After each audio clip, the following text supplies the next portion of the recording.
Welcome everybody to the Unitarian Universalist Fellowship of Pottstown. So great to see all of your faces. I love to see butts and seats. That's right, yeah. We are a liberal religion. We've been here in the Pottstown area for a very, very long time, and we're really excited that you're here. And today we're going to be hearing from Diane, who is a witch, and she's going to be going over love and light, right? Love and trust. Love and trust. Love and perfect trust. So with that, I'm going to do our opening words. Come into the circle of love and justice. Come into the community of mercy, holiness, and health. Come and you shall know peace and joy. Are there any are there any announcements? Good morning, I'm Sam. Just wanted to point out that we now have paper towel dispensers back in the category. Roll of paper towels. So just be gentle with them. Attached to them. I'll come back with a larger field bit and put little plastic things as well. But they're in both of the bathrooms over here. The one in the back in the RE wing, I think is stable and good. I replaced them because there was no. The key locks were all destroyed on the open service. I wasn't able to put paper towels back in, and between Linda and I, we have plenty of paper towels now that should last us available. Okay, thank you. Good morning. This is your lucky day if you're here today wondering about UUism, because we're having a class. Actually, I don't see anyone that has never been here. So, but anyway, I'll be in the class. yes, that's wonderful. Irene is going to be here, and I think David's coming, and Rebecca. So we've got a whole gang showing up for this class, which is really just an introduction to UUism. And it is a class that's offered on a path to membership, but it is also just open to people who are interested. So join me if you would like. You don't have to sign up, it's free. And join me at about 11:45 here in the sanctuary. We'll have a good time. Good morning, I'm Irene, and I just wanted to remind that next Tuesday we're back on track with our social justice sharing circle. That will also be, I believe, 11:45, right after the service. So I hope you all can join. I know right now it's kind of an odd time, politically and otherwise. So I'm looking forward to brainstorming some action pieces together. I hope I see a lot of you next week. Thank you.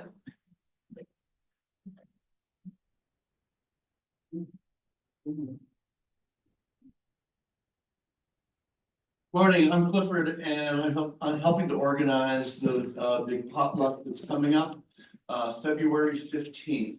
It's a Saturday night, and it's all Italian themed. So there's I think everyone has been sent a link for the sign-up sheet on different food and different jobs to kind of help out, make the whole thing come off brilliantly. So I put some food things in there, and it's going to be great fun. Hi, I'm Diane. This Saturday, the 1st of February, we will be having a ritual here in the sanctuary to celebrate Bridget, the goddess of inspiration, transformation, and healing. Anyone in the congregation is welcome, but please come and let me know that you're going to be here, because I got to make sure I have enough outlines and things for people and give you information about what you need to bring. So again, that's going to be Saturday here in the sanctuary, and the time is, I think we're gathering at 3:30, ritual at 4. So thank you. I have a question for Clifford. I saw the email from Potluck for Saturday, not Sunday. The day after that is your Potluck day. Are we also doing Potluck that Sunday? Yes. Okay. Yes, yes. You're probably leftovers. Okay. The more potlucks, the better. People ask me, I'm sorry, but we're gonna have third Sunday potluck is Okay. third Sunday. So whatever, It's just- we yeah. always have it, and we always have a lot of leftovers after the annual potluck, so. Anyway, FYI, having a third Sunday follow. When we meet, we eat, so it's all good. Okay, we're gonna do our chalice lighting. Cyrus, do you wanna do that for us?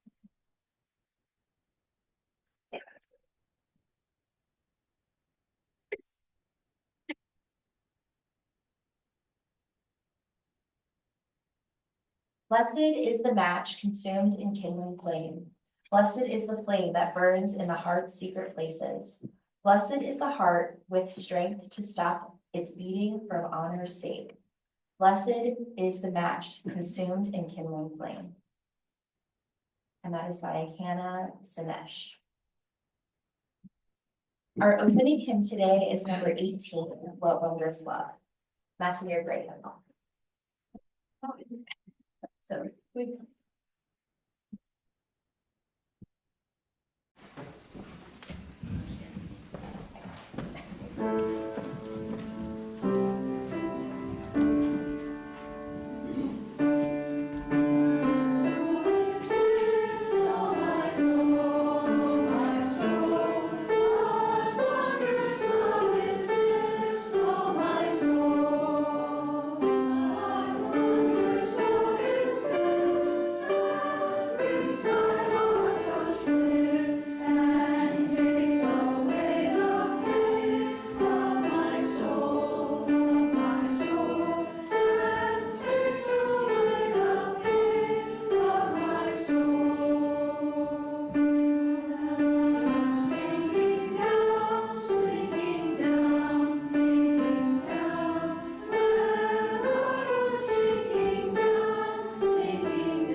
Okay, now we're gonna do a story for all ages, so if the kiddos wanna come up front, I will read you a book.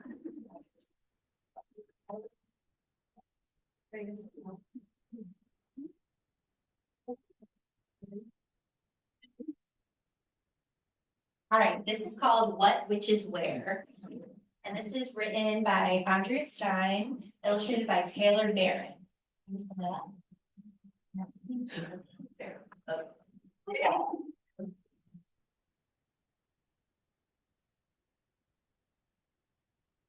Some people think that witches dress a certain way, but wands, dark robes, and pointy hats aren't chosen every day.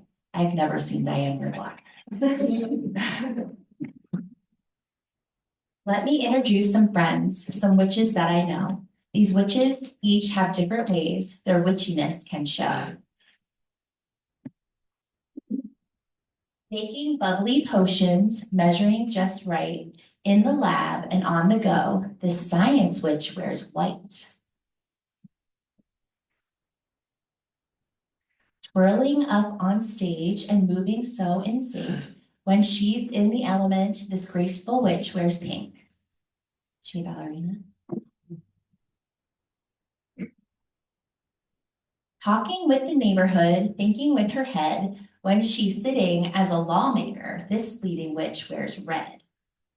Her shirt says Hex the Hate. Love it. Hex out hate, sorry. Painting on his canvas, molding shapes with clay. In studio, this artsy witch does things that the bright orange way.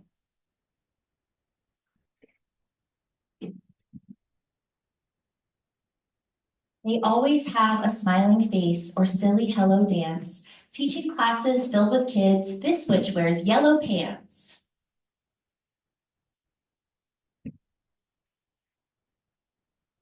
This is me. Digging in her yard, this girl's the veggie queen. Planting, farming, growing food, this garden witch wears green. I almost wore my garden overalls today, actually. Checking on his patients, helping them to heal, giving care and treating wounds, this caring witch wears teal.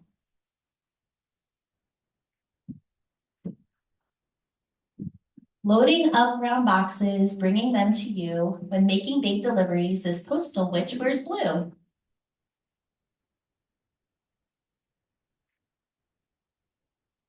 When you're on a quest, she knows just where to look. This clever witch wears purple as she helps you find a book.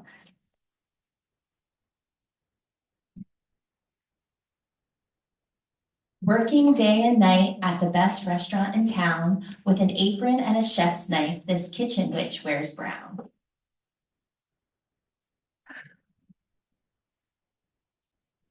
Looking over documents and double checking facts, helping people fight for rights, with this justice witch wears black.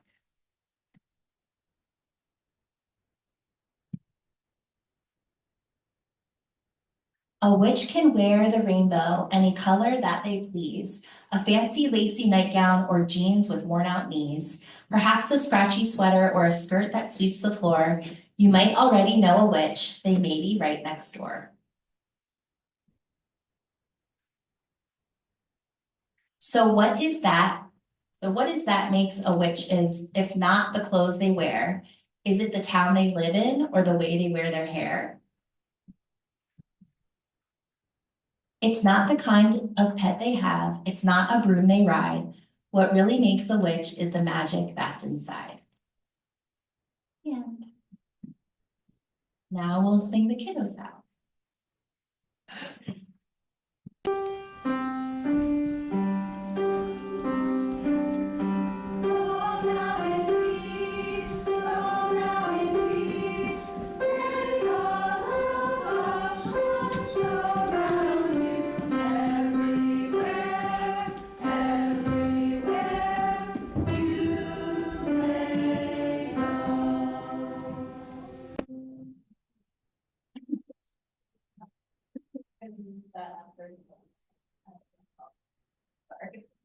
All right, now we're gonna do the offertory, and John's not here, and he has so many good words to say. But I'll just say thank you so much, and we're actually gonna have the choir come up and sing during the offertory. So come on up. No one wants to listen to it anymore.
know we all still miss Carly, but, we're getting really good at that. Thank you, Kay. And all of you. Music. Music moves me more than just about anything, and, so I appreciate it, and y'all did fantastic on the first camera, I mean, like you've been doing it your whole lives. So we're going to do a meditation before, I deliver my thoughts. So I'm going to ring the chime. We're going to take a few minutes to, just sit quietly and meditate. And then the choir will lead us on in the musical meditation, which has 3 lines. You'll hear each of them. You sing whichever line your heart is drawn to. So, so please be brave and let your voice ring out. The hymn of meditation is 1009, but first we're going to have a few moments of quiet.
Is meditation on breathing, number 1009 in your field hymnal.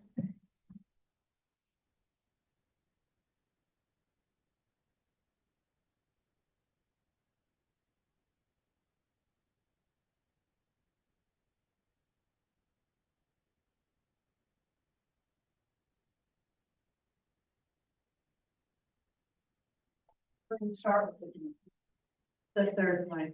The third line. Okay.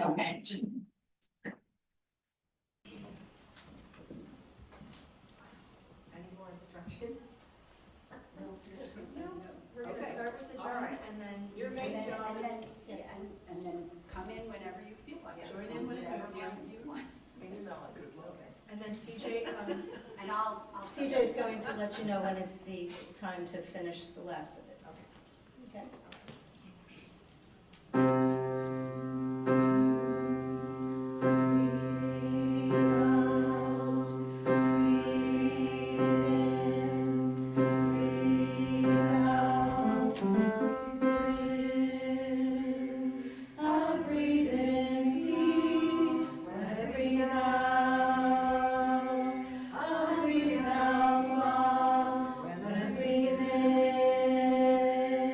I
know that it's intimidating to sing without a lot behind you.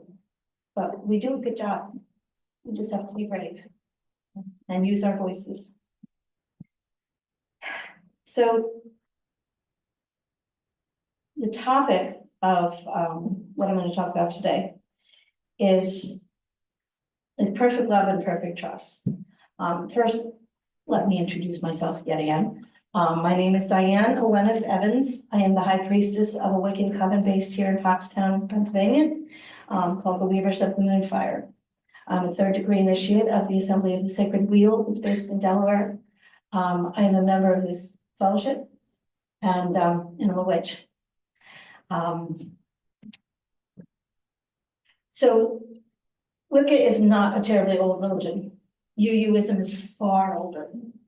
But one of the older, and I use that term relatively, buzzwords or passwords of Wiccan tradition is imperfect love and perfect trust. It's a value that we give. And it is a little old fashioned. It's not used by everybody, and it's kind of gone out of fashion. But my coven still uses it every time we enter into sacred space. I enter this circle in perfect love and perfect trust. And it is a password. So when someone's dedicated or has an initiation and they're brought to the edge of the circle and they have to face a challenge, oftentimes the person challenging them will say, how do you enter this circle? And the password is, I enter this circle in perfect love and perfect trust. So let's define love and trust, because I think we all know what perfection means. Love, I looked at various different dictionaries. One of them would not define it because it is so nebulous and difficult to nail down. I love that one. But between the bunch of them, it is a great affection and care for the well-being of that which is loved. And I think we can all kind of agree on that, right? Trust is a confidence and a belief that that which is being trusted will not cause harm to you. And I think that's a fairly good working definition. So those are my definitions, at least my working ones right now. So what does it mean to enter a space in perfect love and perfect trust? I'm actually going to read, I know, crazy, right? One of the reasons that Monica did all of that other work is because I'm partly blind. So I had written a blog post years ago when I wasn't visually impaired about perfect love and perfect trust. And I'm going to read this to you. And then I'm going to pose the question to you, whether or not this value, this tradition has a place in your life and or in this fellowship. I think it does. But I'm going to read this, and while I do, you think about what you think about this, because I'm going to ask you to give us your thoughts in a little while. Perfect love and perfect trust. As we enter into ritual space as a coven, each of us says aloud, I enter this circle in perfect love and perfect trust. At a ritual a few years ago, I was asked by one of our guests why we say those words. He was concerned that if it was a requirement of entering ritual with the coven, he was not capable of such lofty standards. I assured him that it was not a requirement, goodness, but rather an intention, an ideal to which we aspire, and that none of us are perfect in our practice of that ideal. If we cannot achieve such perfection, why would we use those words? Because words have power. And stating our ideals and our intentions helps us to remember our common goals and aspirations, and our commitment to each other to continue to practice perfect love and perfect trust with each other and with ourselves. While none of us can achieve perfect love and perfect trust, all the time. There is a magic in ritual. When we can reach beyond our limitations and achieve, even for just a moment, something beyond our own abilities. Each time we reach beyond ourselves and achieve, if only for a moment, a glimpse of our ideal, we expand our own capacity for the practice of that to which we aspire. We practice perfect love and perfect trust. It is not just a quaint turn of phrase, but a truth that we practice. We as a coven are committed to practicing perfect love and perfect trust with each other. It is an ideal that we have explored as a group and as individuals. We have shared with each other what that ideal looks like and discussed how we manifest that ideal with coven, with community, with our loved ones, and with ourselves. We have all grown and learned and expanded our understanding of what those words mean and how to put such ideals into practice in ritual and in our lives. There is an inherent risk in such work. Just as we cannot achieve perfection in our practice, we also, in our humanity, are not ascended beings. We all have secrets. We all have shadows. We will each, at some point or another, let another down in some way, and we will be let down by someone we love and trust. This is the truth of human experience. Family, friends, lovers, coven, and community. So what does it mean to practice perfect love and perfect trust in the light of such truth? Or do we give up such a lofty ideal in the attempt to avoid the pain that results from the inevitable? It is my belief that the bonds of emotional intimacy that are forged by such work and the vulnerability that is inherent in those bonds hold the potential for greater magic and transformation. The opportunity to learn and to practice forgiveness, resilience, strength, courage, knowledge, wisdom, and power with ourselves and with one another is worth the risks of personal pain. From someone we love failing us, from us failing someone we love. Love is worth the risk of failure and the risk of pain. Love is worth vulnerability. Love is worth all of it. Love is great magic. Love is the magic that can re-enchant the world. Love is the magic that can heal our world and ourselves. Perfect love and perfect trust are ideals worth aspiring to and worth practicing. May you be blessed with both. So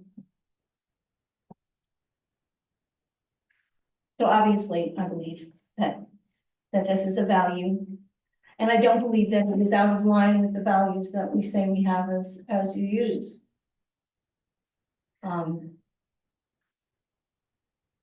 I think that it's important to practice love and trust with the people in our lives, with the people in our community, in this fellowship, with the people in our homes and our families, with our friends. And I'm going to put the emphasis today on with ourselves. Do you trust yourself? Do you trust yourself enough to take a chance, believing that you will survive even if you fail? Are you willing to take a risk, step out of your safe zone, or the safety of inaction and silence, to take a risk, to do something that may not work, that you might not do perfectly? Perfection is something that I struggle with, and it's prevented me from doing a lot of things, from trying a lot of things in the past. Because I'm afraid of failing. I'm afraid of not doing it perfect because lack of perfection is failure. That's not true, but that's the way my mind used to convince me not to try things. And I think it's important, especially in this time, to not react from fear, but also to act despite our fear, to trust ourselves, to trust the person next to us, to trust the other people in this fellowship, to trust our partners and our children and our parents and our siblings, to trust the people we love, and to trust ourselves. I also think that loving ourselves is something that people are very uncomfortable with. Well, I'm not perfect. Of course, you're not perfect. You're human. Doesn't mean that your imperfections justify you not loving yourself. Caring for your own well-being, caring for yourself as someone worthy of love. So those are just some of my thoughts. I would very much like to hear yours. So I'm going to grab the microphone, and if someone has something to say, I would very much like it if you would take the risk and say it.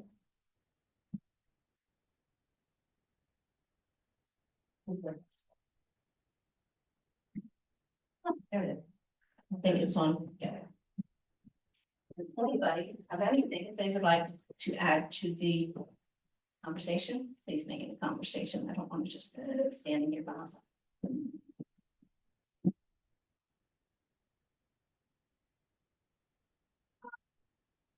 I think that UUism is really steeped in the idea of covenant, which takes trust. And so we covenant together, we covenant when we take in new members, we covenant when we have bylaws, that's a huge covenant. That that's an agreement we have.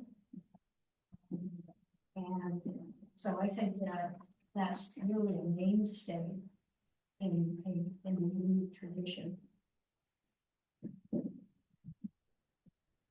Yes.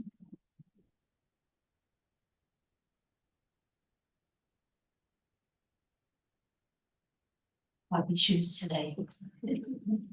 So in my life's experience, there's two types of trust that people emulate. One is they extend trust, and then if they're burned, someone violates that trust, they withdraw it.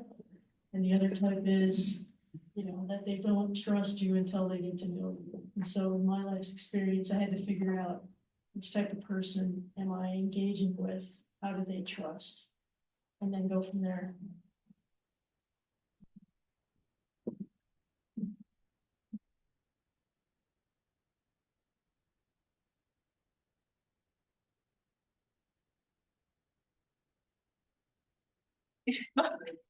I thought you stood up because you wanted to talk.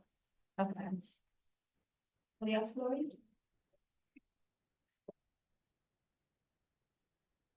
How does John do this in my life? He must use better shoes. I'll just say what I'm thinking to try to spur a conversation. So there's two t-shirts I want to get. One would say, you are my fellow human being. Meaning we need to try to love our fellow human beings. The others would say something Oswald Cobblepot said.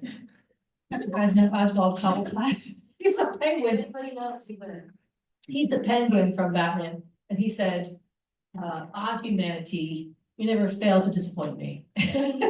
So two conflicting feelings there. But on the what this made me think of, for whatever reason, is what on the way here, and all my comments go back to National Public Radio. There was a report about the Palestinians having their incarcerated people returned, and the Israelis having their hostages returned. And the NPR played sound of the humans' glee at their loved ones being returned on both sides. And of course, they sounded exactly the same. And that was the, I think, the purpose of doing that. And that's what this made me think of, that, talk about perfect love and how, I wish that could be more, present in the issue that's happening with, the war there.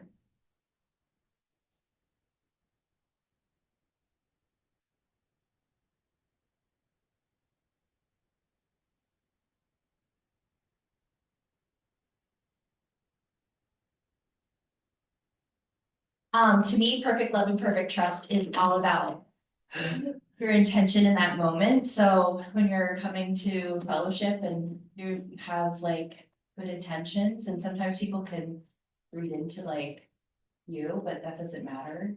Like, there's a saying called let them, which is like a new thing going on, and I find that like, me personally, like, I always try to be very positive with people, and you know, they don't always know your intentions, but I know I'm coming from a good place, so I always try to do things with perfect love and perfect trust, because my intentions are always, I try to make them always good, so.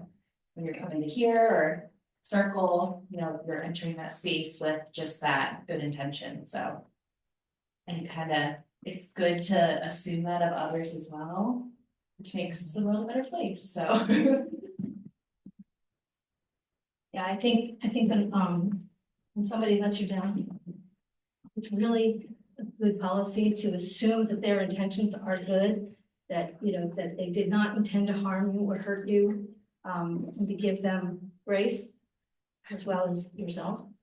Because it's okay to feel hurt, but reacting and assuming that they haven't, again, have it out for you or whatever, it's just not the way to engage with community, at least not ideal.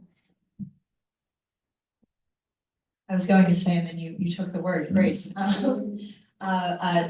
to be too personal, but my husband and I have, you know, couples counseling, and while she hasn't used the words perfect love and perfect trust, we have talked a lot about perfect and how it's like, you love this person, you know you love this person, so we shouldn't just be assuming from the output that they're trying to hurt you. You might feel hurt, but you can stop and say, I trust this person, I love this person, like, and start from there. And that's been, our therapist calls that grace, so that's what we've been trying to practice. I'm a huge fan of grace. Anybody else? Diane, thanks for your message this morning. As you were talking, and I'm gonna take a big risk saying this, but first of all, last Saturday, my sister and our niece and I went to the People's March, and there was someone holding a sign saying, I've seen better cabinets in IKEA. I took a picture if you want to see it. But you know, I'm sitting here, I was reading some things that Martin Luther King said, and he talked all about love. And so whether it was back in his time or our current time, you know, he really preached about love. And so trust the people who have been leading our country for the last week and even the last few years. Do I trust them? Hell no. But do I need to learn how to maybe have one drop of love for them? I need that. I need that for myself, and I think everybody does too. Otherwise, we're just gonna be stuck where we are.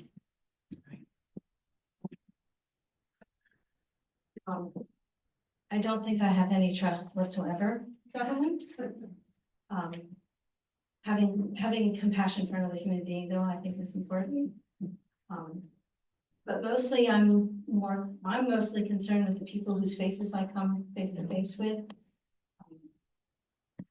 Yeah, because otherwise I would be, if I focused on that, I would be consumed with hatred, and I don't live my life that way, because it doesn't do me any good. I trust that human nature is that everyone's in it for themselves, and I'm pleased to know so many people who are not like that, who do have altruistic feelings and believe in equality and love for everyone. But that's not human nature, so, you know, I trust that other people are gonna do exactly what they think they should for themselves and nobody else. However, I also want to talk about the word perfect, because I don't think the word perfect means perfectionist. I think the being a perfectionist is the opposite of good. Being a perfectionist means that you don't accept anything less than perfect. But I think the way we are using the term perfect here is that we are striving, intending, and working toward. It's in the world of business, they use the term excellence rather than perfect, but it's the same sort of thing. I have a friend, or had a friend, Fred Best, who's a wonderful, wonderful man. He used to sign his emails with O's and X's, which of course meant hugs and kisses. But only to those of us of a certain generation. Younger people would never even understand that zeros and X's were hugs and kisses. But I have started, you know, after he passed away, in his honor, I started at times, not for everyone, but at times I signed, well, years ago, I started signing my emails peace. So it's peace and then my signature. That was decades ago. But recently I added hugs, love and hugs. So it's peace, love and hugs. For most of the people that I know, you know, not my business people or my students, of course, but, you know, people that I know, I will sign that. And I think that brings love into the equation at all times with all people.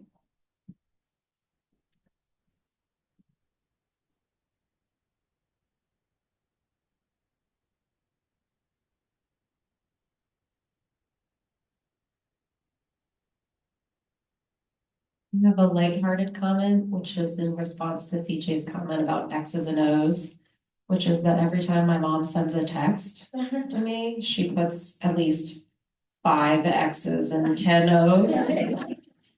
And so it's perfect love. And I also wanted to say, I was thinking a lot about Mr. Darcy, which is our cat, when I was thinking about perfect love and perfect trust. You know, it can be hard to find perfect love and perfect trust. And I think it's wonderful that in Diane's Coven, they use that as a something that you say when you come into the experience as a reminder. But I experience perfect love and perfect trust every night when I'm with Mr. Darcy. The way that he is just like looking at me and he's purring and he's completely at peace. I think perfect love and perfect trust are easiest, absolutely the easiest with infants, not toddlers, infants and animals. I love toddlers, don't get me wrong. I think they are the most amazing human beings on the planet because they're so focused on impacting their world, but they are definitely not ones who inspire perfect love. Trust. They make their parents crazy. Infants, on the other hand, you know, somebody back you. I think, just by putting the word perfect makes it challenging, because whenever we say perfect love, we start to put down expectations that this is what we think this is supposed to be. And one of the quotes I picked up years ago, that I loved is, just because someone doesn't love you the way that you want, doesn't mean they don't love you with everything that they have.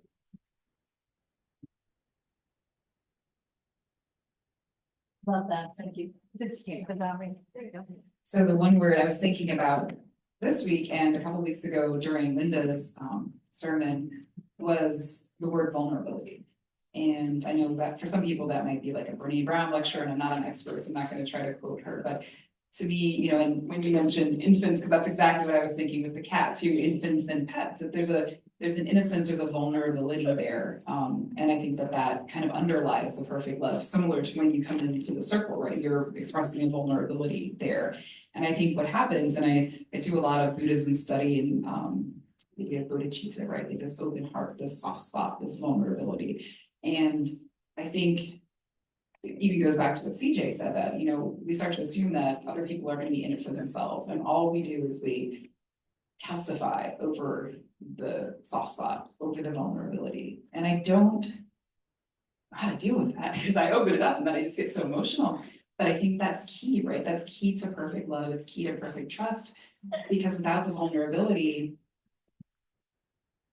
people can't be generous to you, right? If people don't know what you need, if you're not willing to show your imperfections through that vulnerability, how can anyone express generosity to you? Because I'm afraid to show you who I am and what I need, right? I'm trying to be strong or hide or show that I don't need anything. So I was struck with today and this talk, as well as Linda's talk, just the importance and how hard it is, even here, even in this kind space with love, how hard it is to express that vulnerability to one another. And like I said, if you can't do that, how can you really be connected? How can we really be connected to our true selves? I think I saw one of their hand up.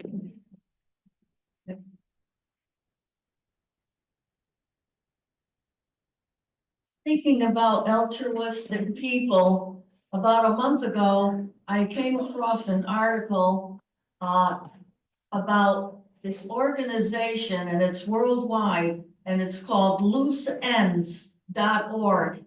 And it was started by two women, and what they do is they help people like if a person has a unfinished sweater that, say, his wife made before she died, they will have volunteers finish that article up for him and give it to him. And it means so much to the survivor.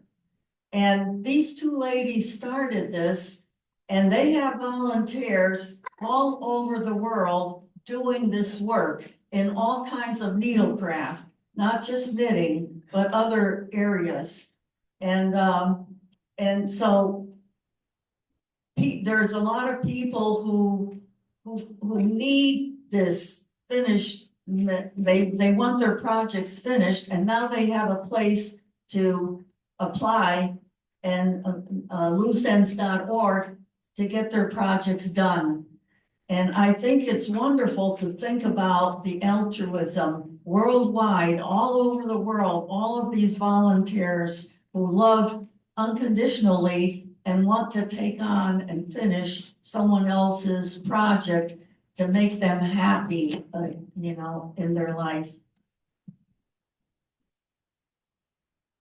Sounds amazing, Sheila. Does anybody have anything else that they want to say? I think maybe then it's time to sing that part. Closing hymn. I'm going to turn this down.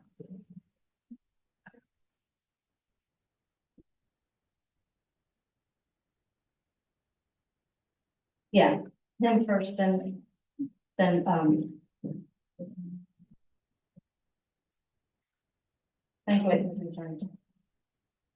So it's 110. 10-10, 110, 10-10.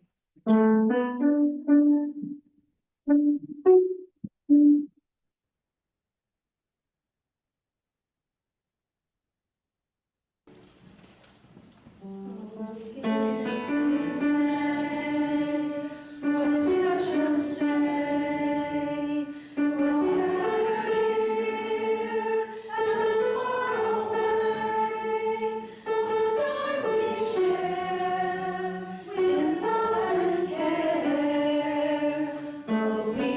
thanks.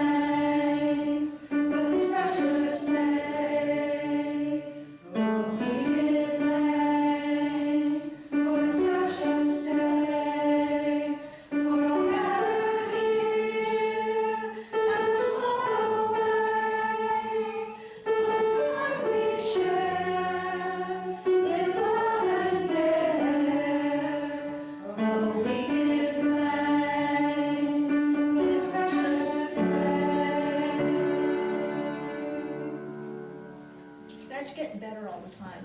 You're more confident in your singing, because you really have great voices. That is my mission, to make y'all sing loud. So right now we're going to share Joyce and Charles and right, well, I've got somebody putting out the chalice. Monica, okay. Go out already?